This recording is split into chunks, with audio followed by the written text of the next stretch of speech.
Ladies and gentlemen, welcome back to game number 3 of this best of 5 LGD International, currently leading the series 2-0. One of those games awarded automatically for being the winners bracket champions. The other earned fair and square in the first game we've cast today. We're Beyond the Summit bringing you this game, of course, made possible by Dota Talk and by the GEST. Huge shout out to Gigabyte for sponsoring and supporting Asian Dota. I'm LD. I'm joined here today by Luminous. We're David and David, and we're casting LGD International in their first ever official match against one of the top dogs from China, that being LGD China.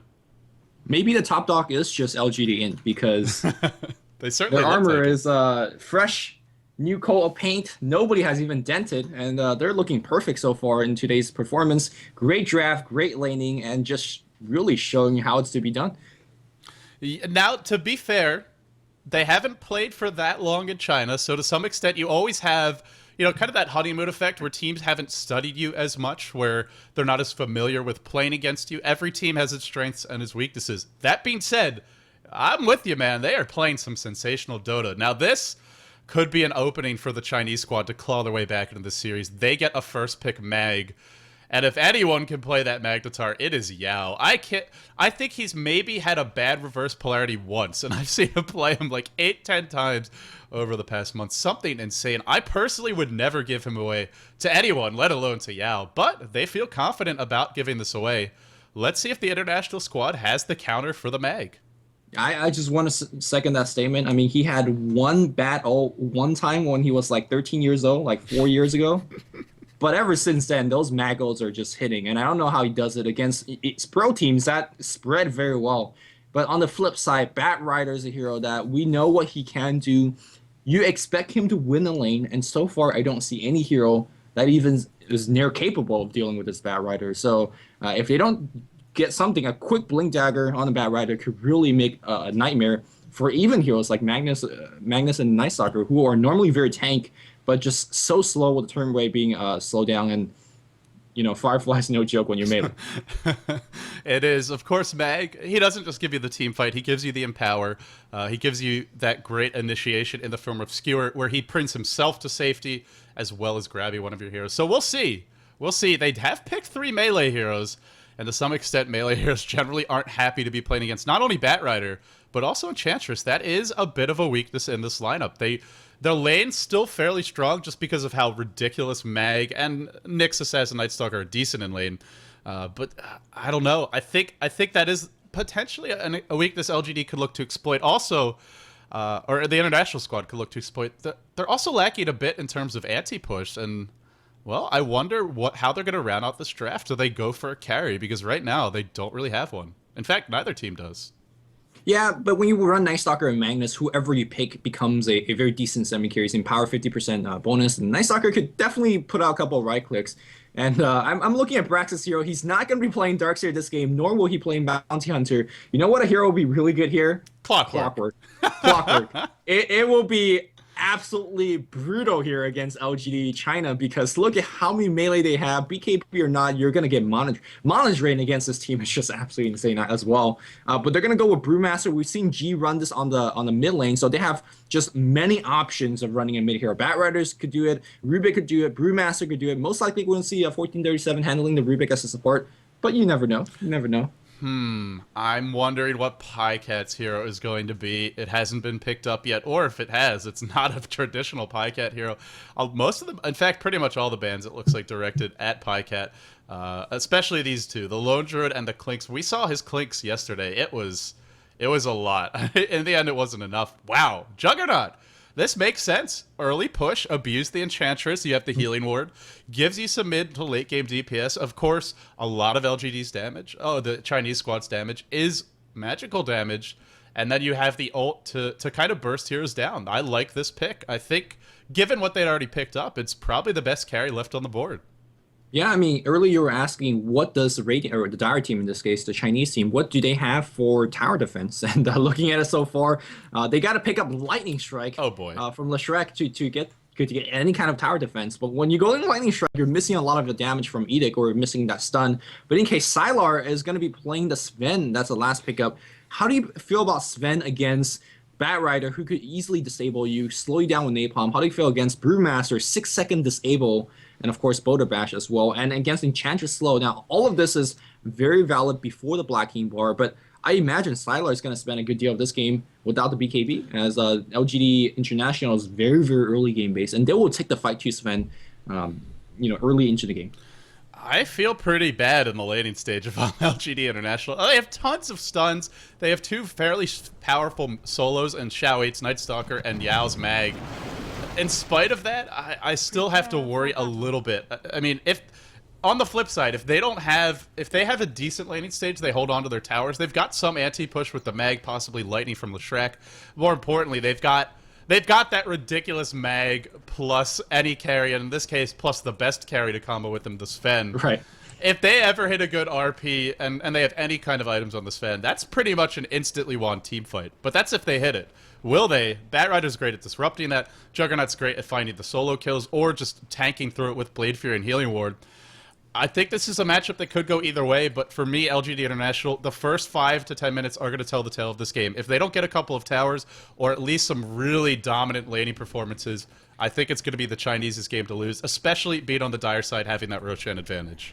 It's the first 5 to 10 minutes facing against 4 melee heroes on LGD China's side. So that is not exactly the most easy thing to win a lane when you have 4 melee. So you got to really do it through some good creep equilibrium or spell usage. But for now, Sylar going to be handling that Sven. DDC playing Nyx Assassin once again. SC played a great card last game. He's going to be handling the Shrek in this particular one. Xiao 8 going in mid lane here, saving for the quick bottle, and Yao on the long lane. A lot of it is on his shoulders. He has to land those great ultimates. The cool thing about Magnus is the ultimates, especially when you're like level 11, if you get to a 16, the cooldown is relatively short. So you could even use it for like a small gank, and then you could have it for the next team fight. But again, a lot of the team's weight is on his shoulder. And let's see how they're going to be faring against it. It seems like they're going to be up against a offensive traveling. Juggernauts hang out in that top region. I mean, this is, I would say, classic LGD International, but they're such a new team you can't. But it's quickly becoming their staple, which is mostly it's Misery's jungle play. Like, we saw his tri-lane play. That's one style they like to run, but for me, this is the thing they like to do more than anything, whether it works or not, which is getting Misery on an aggressive jungler, usually the Enchantress. Occasionally, I think we've seen him play the Chen once, but the Enchantress fits what they want to do a bit better, which is just constant early pressure, get kills, knock down towers, and do it immediately. Don't do it at the 5 to 10 minute mark. Do it at the 0 to 5 minute mark. So Misery's going to be playing that Enchantress. On the solo mid position, we have G again, this time on a hero that's a little more micro-intensive, but certainly something G should be up to the task of handling. That's the Panda rushing a bottle over towards the top lane. We have Pycat, like you mentioned, probably going to be in a tri-lane. Is he soloing top? I don't think he is, but 1437 is heading towards bottom with early boots. This is it. It's that combo again. It's the early boots on 1437. They roam around together. It sets up an easier telekinesis. Having those boots, you can get in range quicker. And last but not least, it is Brax playing the Batrider. So it's going to be some dual roaming from LGD, or from International. Yeah. This is very, very reminiscent of Come With Me when he played for Mouseboard. This is, 6-7 months ago, where they got boots first on a support Sand King and just went for, initiation Burrow Strike. Similarly, in a situation like this, 1437 will be relying on that boots for telekinesis, and of course, Enchantress as a follow-up stun. Again, we saw this yesterday against MUFC, really, really relying on that initiation, because most of Enchantress's creep is melee. The Centaur is a Furbolg, so you really want the first lead-up stun, and that's the most important thing. Now, also, quoting from yesterday's game against MUFC, we saw how weak Misery's play is if he doesn't get his early game going. Remember that game with Tinker? He was a non-factor by the end of the game, despite picking up things like Axe Scepter, maybe even a Black King Bar in that particular game. Right. The early game is so important for Misery. And it's so important for his team as well. So he's got to play it perfectly. They have the heroes to win this early game. No doubt in my mind they could definitely do it. But it just comes down to execution. And, well, we'll see how they execute this gank. The bottom lane should be interesting. It's an off-lane mag against Bat, so I mean, some would call these two the most broken heroes in the game right now. They certainly get that respect from the teams, and I know for Magnus, the win rate is insane in China, in Asia, and in Europe. So across scenes, Batrider hasn't been quite as successful with the win rate, but he's still a very annoying hero. Gonna be a tough lane for Magnus. I don't know that Bat can kill him without backup. because of skewer. But even if you got a ton of stacks and you're flying over him, he could always skewer away. But you got to be careful. If he ever gets on top of you and you skewer him back with you, you're going to be toast. So that lane should favor the Batrider, especially being in the safe lane. But Mag should get some levels. It'll come down to the supports to see if he doesn't. How are our other lane matchups looking? It's a Panda mid. Who's he going to be facing? It looks like Xiao 8. I think a bit of an edge for the Brewmaster just because he's going to have the AoE, so he can always threaten to clap you, kill the creeps, and control the runes. But a pretty even matchup there. What do you think about this top lane?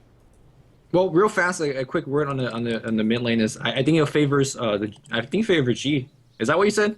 Yeah, the Panda. I heard Xiao 8. The Okay, Panda. no, okay, great. It favors G because I mean G's gonna, or excuse me, Xiao 8's gonna try to come in and get a couple creep kills. He's gonna get clapped. He's gonna get slowed, and he's gonna get a couple of right clicks when he's trying to retreat. So Panda, when he has enough mana to support that clap, he should dominate the lane. But with that said, Night Stalker ganks a lot better than the Brewmaster does. So that's something to keep in mind as well. But yeah, this particular top lane, I do imagine LGD is gonna go for somewhat of a little bit more pull, but to be said as well, this is their most aggressive lane. This is the only lane with a range hero in it. They have 3 stuns. They could easily grab 3 kills.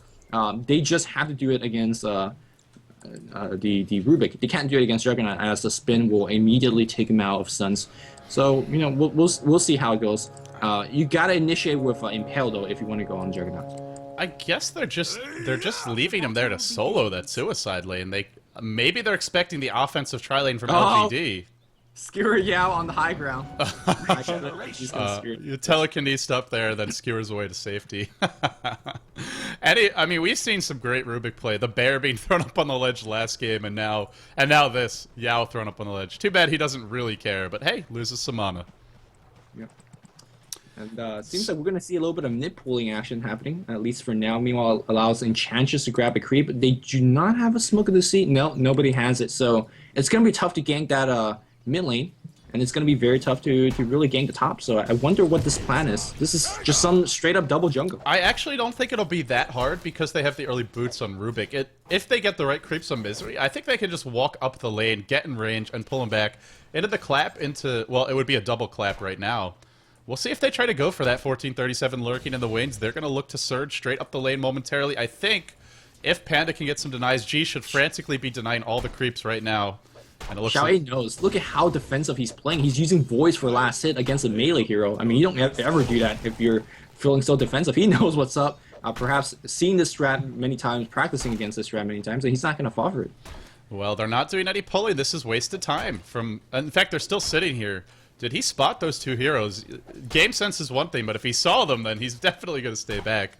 Yeah, they're really committed to this. I thought maybe they just go for it and then back off, but they sat around for quite a while.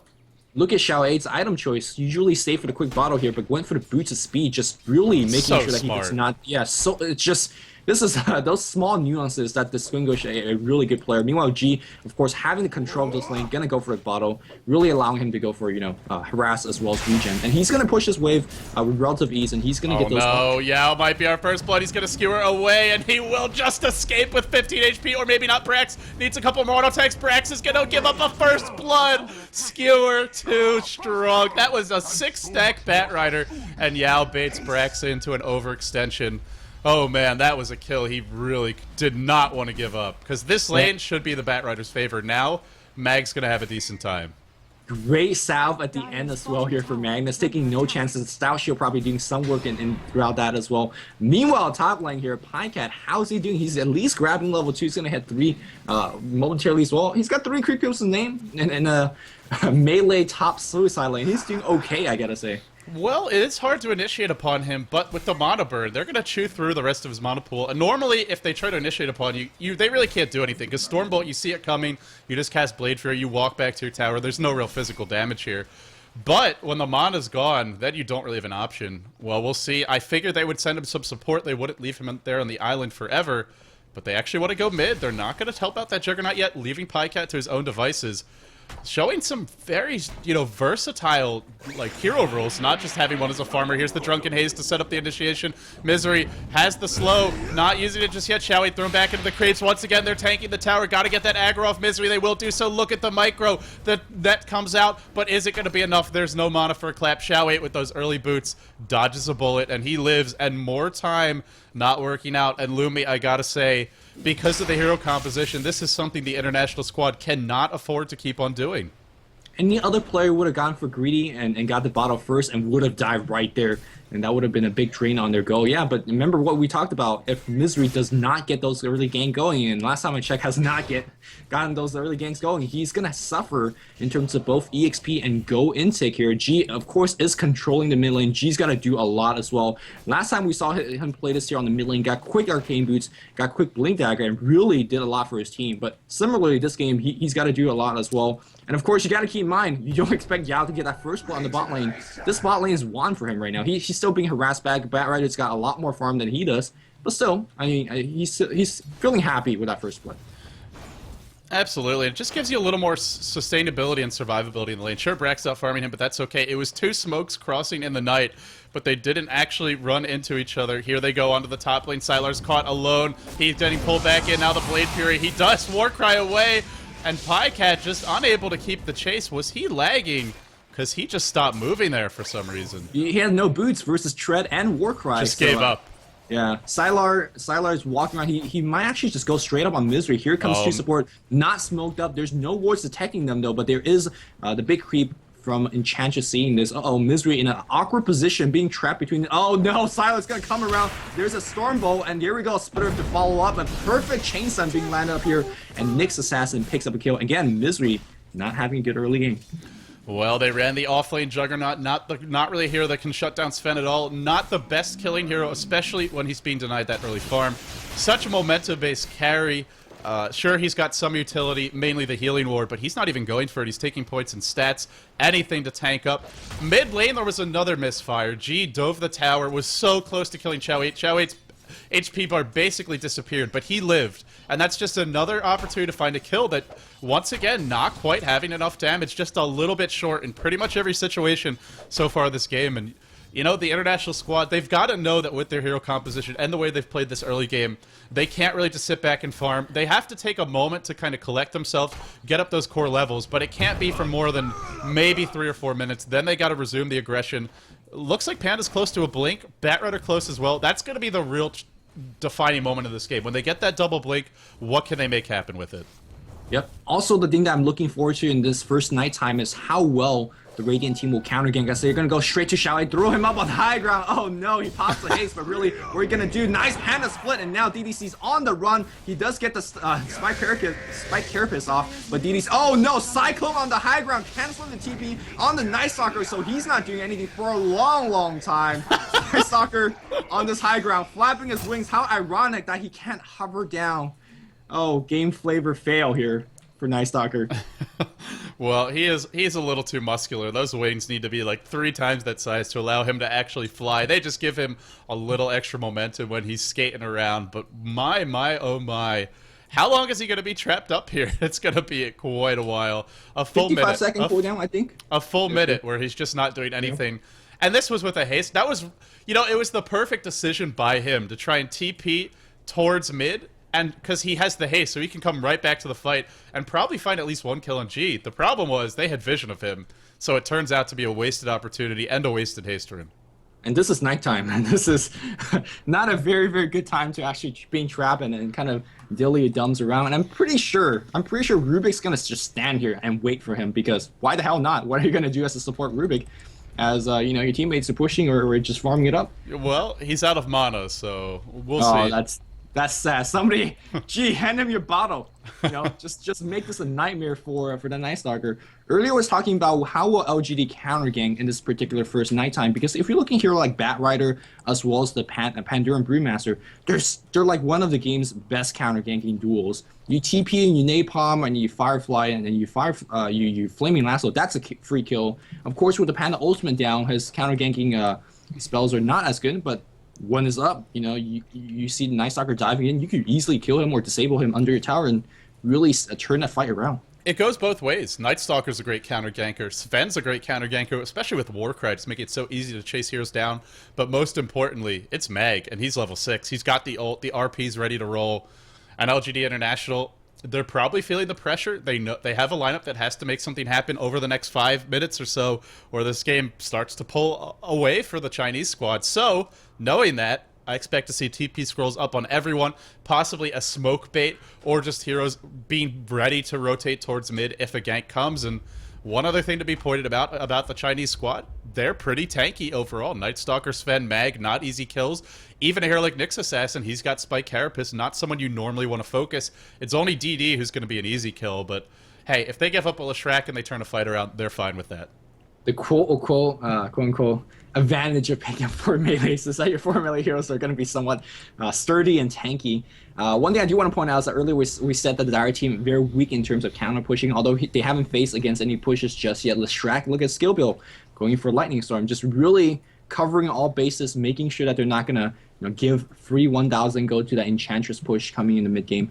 But in any case, yeah, they're sitting okay for now. And just to remind everybody that's joining on the stream, this is game number 3 as LGD International up 2-0. This is the best of 5, so if they win this one, they are walking away with what, $1,500? Oh yeah, it's winner take all, and for a 2-day tournament, it's quite a good prize pool. Honestly, it's quite a haul. Sure, you've got several month-long tournaments to give out bigger prizes, but this is only 2 days of games. Sure, it's a lot of games, but they'll take it. And as you can see, they advanced through the winner bracket, so they have that 1-game advantage.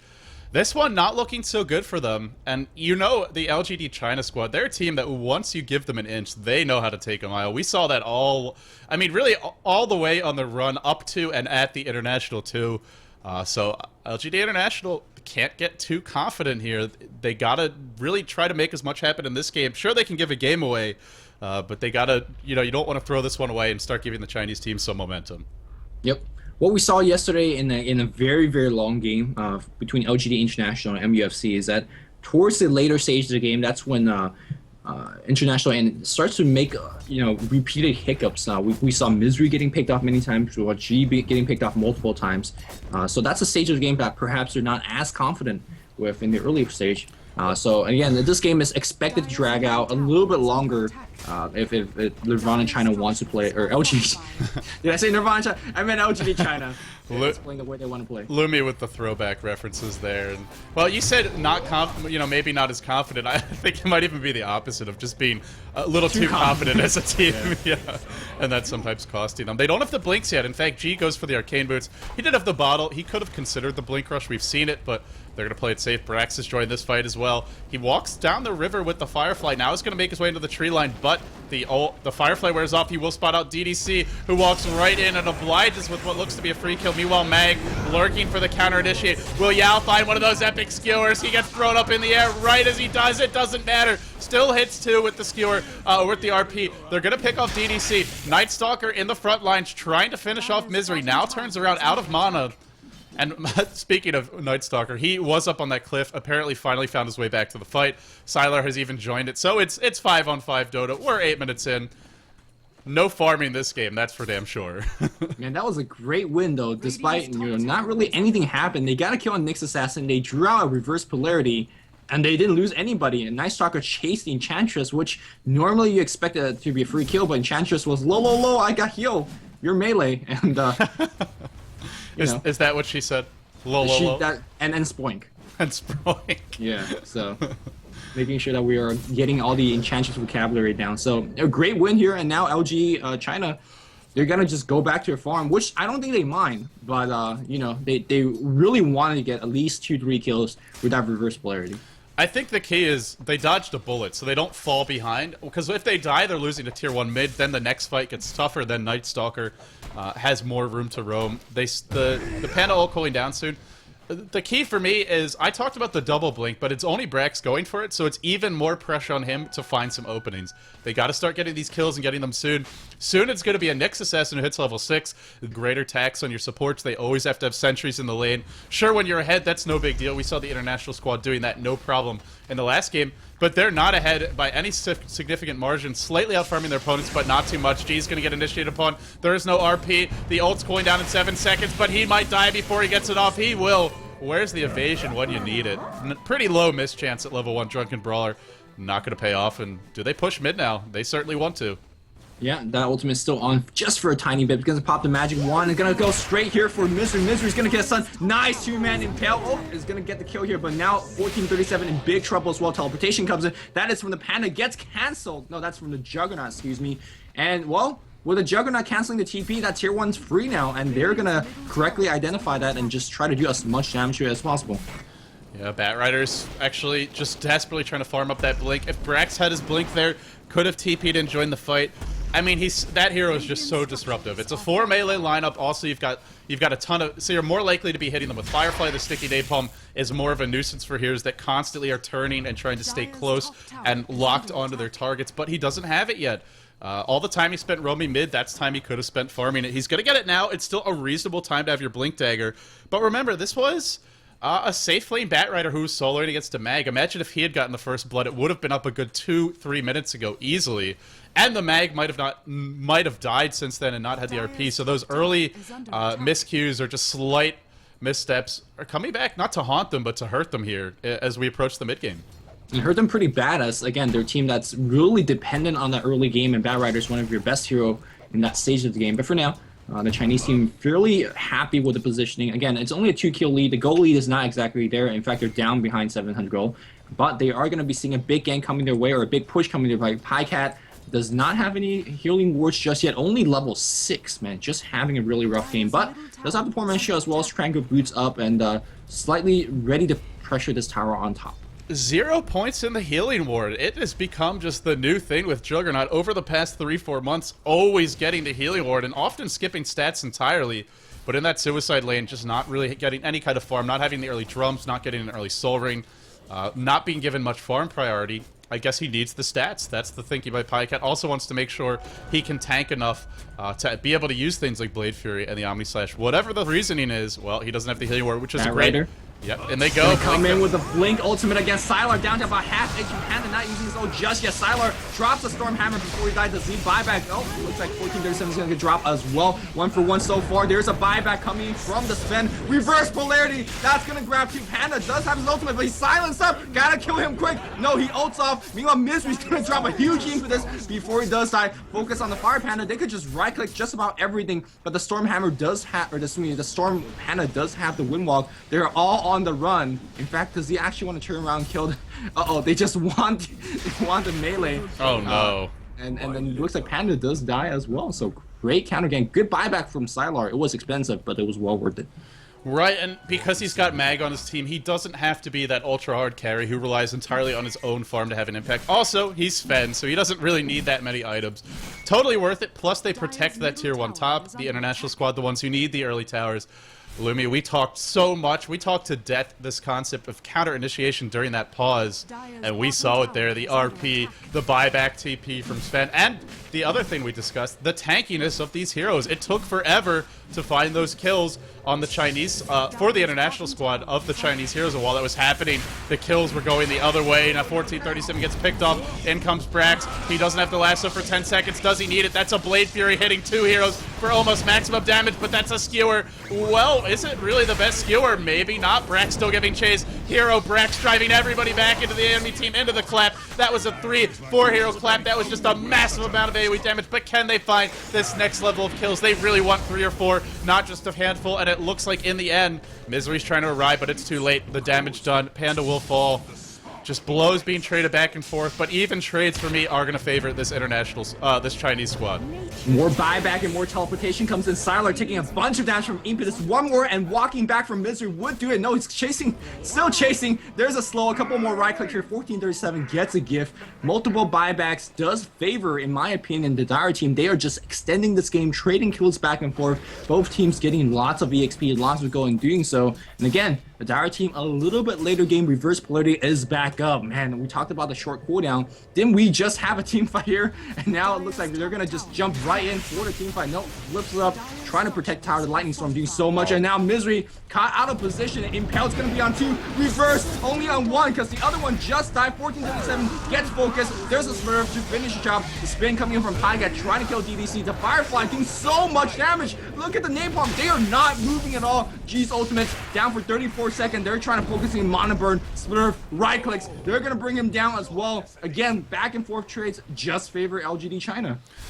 Oh, what the hell is going on in this game? How many kills have we seen in this small area of the map? The ground is it's bleeding red. This is too many hero deaths. The good news is in Dota, you come back to life and you get to reset and reload, but you know, whoever's the ones that are fighting under the enemy tower, they're the ones who are getting turned around upon. It's the buybacks, it's also just the low hero levels where they respawn quickly, they're back in the fight. This time the Chinese, and I think very wisely, they back off. They've used their RP, they've gotten a couple of kills. The Panda ult's about to come off cooldown. In fact, it is off cooldown.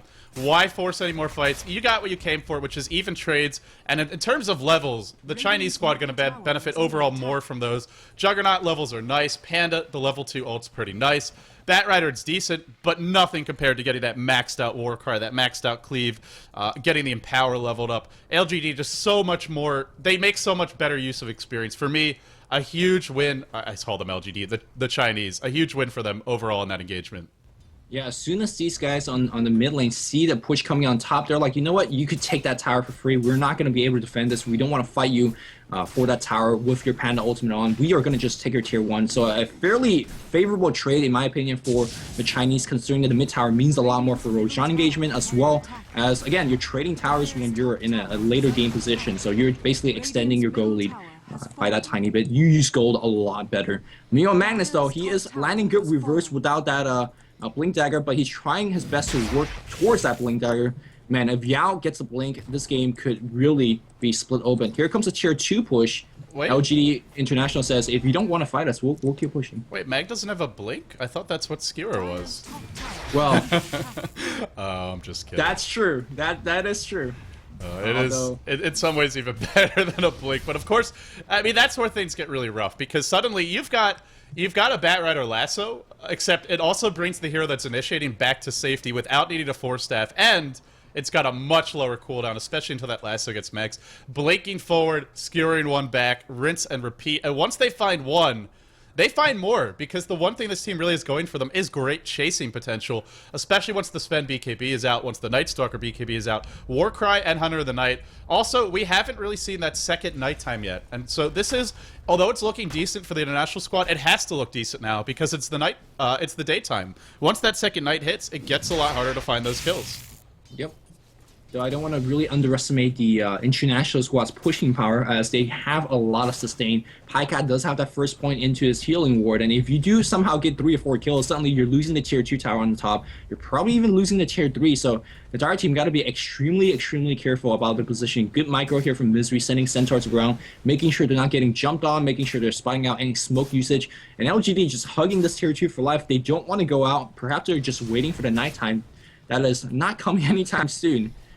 But hey, if the enemy team is not putting any pressure on you, of course, this is where having Lightning on Leshrac is so important, as that's a very long-range spell that does a lot of AoE damage and really weakens the creep wave.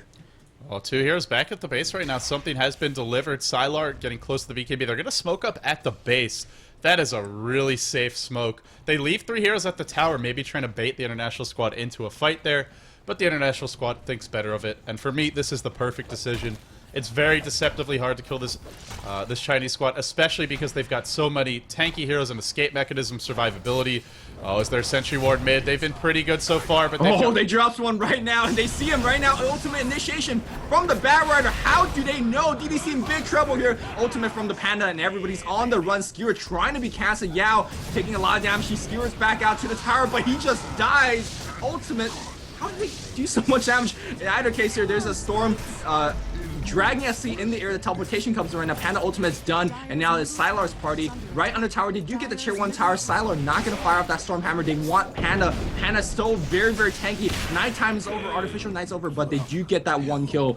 Still a huge win for LGD International. Man, this is this Nyx Assassin pick, it's almost against teams that are normally very, very good about keeping sentry wards down. It's almost like a trap in a sense, because this is how you want to use the Nyx Assassin. You run in first, you scout things out. You don't even have to auto attack out of Vendetta. If you could just set up a 3-4 hero stun, then Mag's jumping in with the RP, Sven's throwing out a Stormbolt that hits multiple heroes, and everything's hunky-dory. But with the Sentry Ward in the lane, they played that really well. Great anticipation from the international squad, and great discipline. And this is something that the Chinese actually cost them one of their games, was just, you know, getting a little bit sloppy, forgetting to play Sentry Wards against a Nyx. But hey, it's used against them here. It works out beautifully. It's good for the international squad. This is what they needed, though. For me, it's a start. They gotta keep the pressure up. Sure, Sven hasn't been farming a whole lot, but again, once he gets the BKB, you might not kill him instantly, but he's going to take so much to bring down that you're ignoring heroes like the Night Stalker, even like the Leshrac, who can do deceptive amounts of damage, and you always have to worry about that big 4-5 hero, even 2-3 hero RP. They're not out of the woods yet for me. They got to keep on finding opportunities. And it's actually that as soon as it hits nighttime, here comes Xiao 8, bullying past the tower and mowing it down. An easy tier 1 claimed and no trade in sight right now. Or maybe not. It's Glyph and Firefly on the right side. They drag Sylar. Sylar's going to take a lot of damage, at least from Misery. There's a Stormhammer being cast by 1437. Looks like Sylar is going to get dropped, and everybody's on the run. Will Xiao 8 be able to run here? Napalm is slowing him down, but out of mana is Bat Rider. He's slowed down so much. Napalm stack 3. 4, it's gonna take up here, and now DDC trying to rescue his team. A nice long-range impale, but is he okay on his own? And now this is really a whack-a-mole, as LGD China is trying to run from multiple angles, and these guys are really putting down sledgehammers on them. Well, it is whack-a-mole. That's such a good way to describe it. And, well, they get the kill on the Sven. They also defend the tier 1.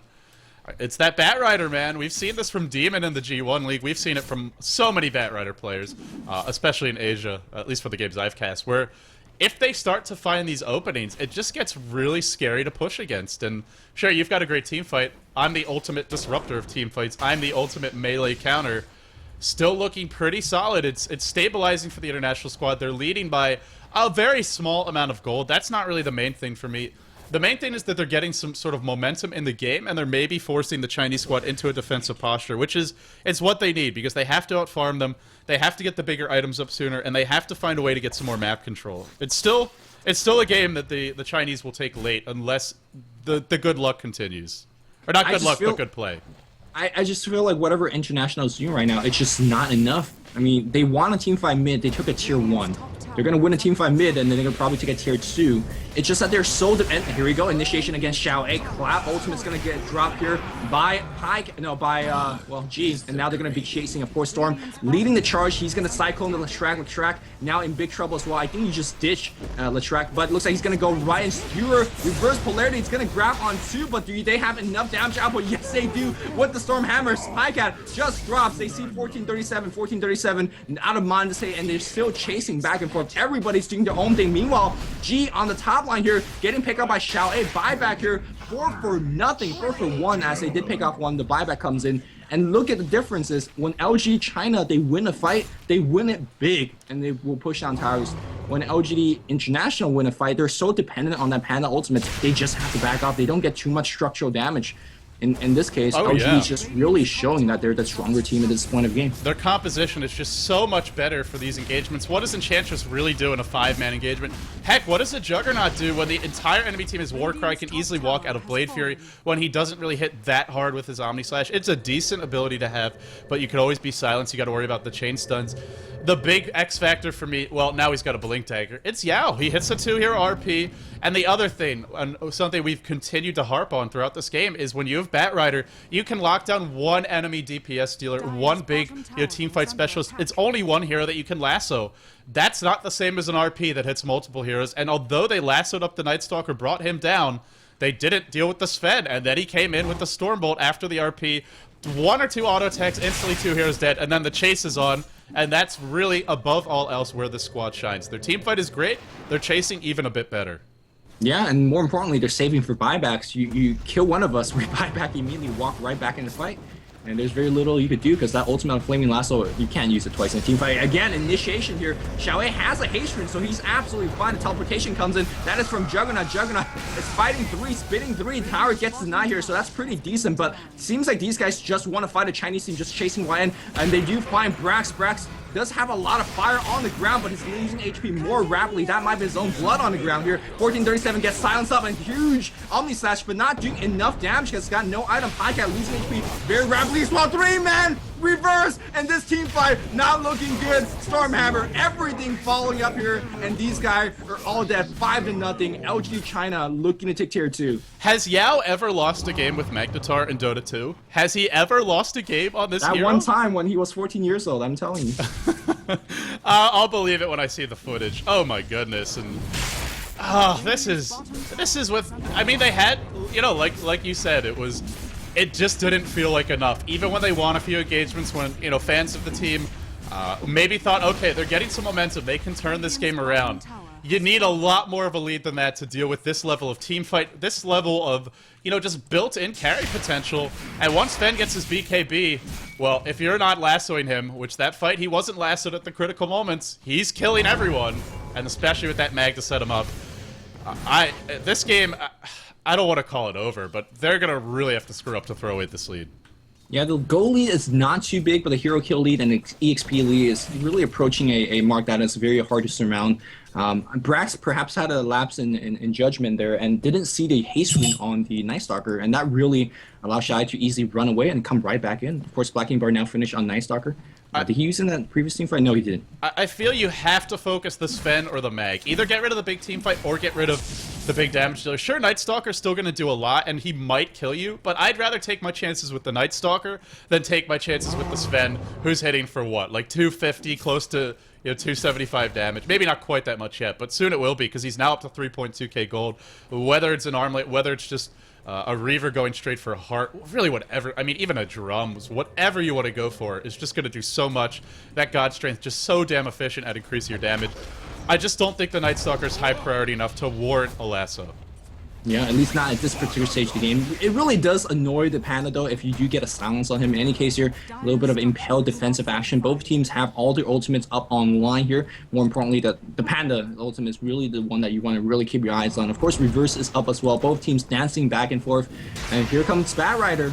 Firefly already being used, just using the high ground, using the Firefly. It does give flying vision. He sees Mag. He wants Mag. That is the perfect choice to really go for, but can't. No, his team is really on the other side of the tree, and now Reverse is going to get dropped. One goes down immediately. They want to still go for Yao. Yao down to half HP, but he's fine. GG gets called. They didn't even get wiped, but they know. They just have to do in that one push, and they didn't do it. It's got that feeling of absolute inevitability, a triumphant reverse polarity. The Chinese strike back. Lumi, we're headed to a game number 4. This one looking to go the distance. You said there's no such thing as getting tired in Chinese Dota. These guys, They play all day, every day, and man, did they got Noodle. They got Noodle. That's, as the team leader from LGD said in the pregame lobby, everybody's got noodles, but it's that Yao Mag. I cannot see you giving it away. Force them to beat you with something else. For me, it's almost the same as the LGD International Luna, at least coming into this match. Now, we saw they've shown potentially a way to deal with it, but the Mag, we have not seen a way to deal with him at all. Maybe it's the return of the silencer. Just saying. Yeah, well, about that.